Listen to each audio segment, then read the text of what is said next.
Chers amis, dans sa lettre à tous les diocésains que Monseigneur Perceroux nous a écrite la veille de la Toussaint, à l'occasion de ce reconfinement, il concluait ainsi en reprenant la lettre de saint Paul aux Romains: Soyez unis les uns aux autres par l'affection fraternelle, rivalisez de respect les uns pour les autres, ne ralentissez pas votre élan, restez dans la ferveur de l'esprit, servez le Seigneur, ayez la joie de l'espérance, tenez bon dans l'épreuve, soyez assidus à la prière.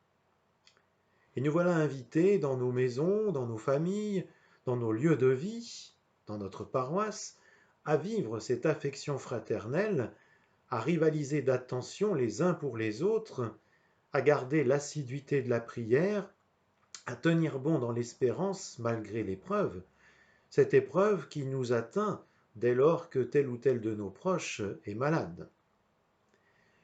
Vous allez pouvoir télécharger sur le site de la paroisse, déjà riche en articles de réflexion et en informations, ou bien trouver dans nos églises un feuillet édité pour la semaine pour prier personnellement ou en famille ou avec un voisin en respectant les normes sanitaires. Vous y trouverez notamment l'évangile de ce dimanche 8 novembre, à savoir la parabole des 10 jeunes filles invitées à la noce et qui doivent veiller avec leur lampe pour sortir à la rencontre du fiancé.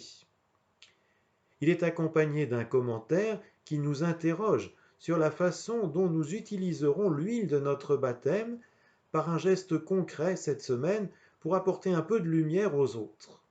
Le mieux sera évidemment de le lire pour s'en imprégner. Avec l'équipe d'animation paroissiale, nous vous invitons instamment à être attentifs à ce voisin, cette voisine isolée. Un petit coup de fil, un petit toc-toc à la porte, lui remettre ce feuillet de prière, prier avec cette personne, lui remettre un dessin fait par vos enfants.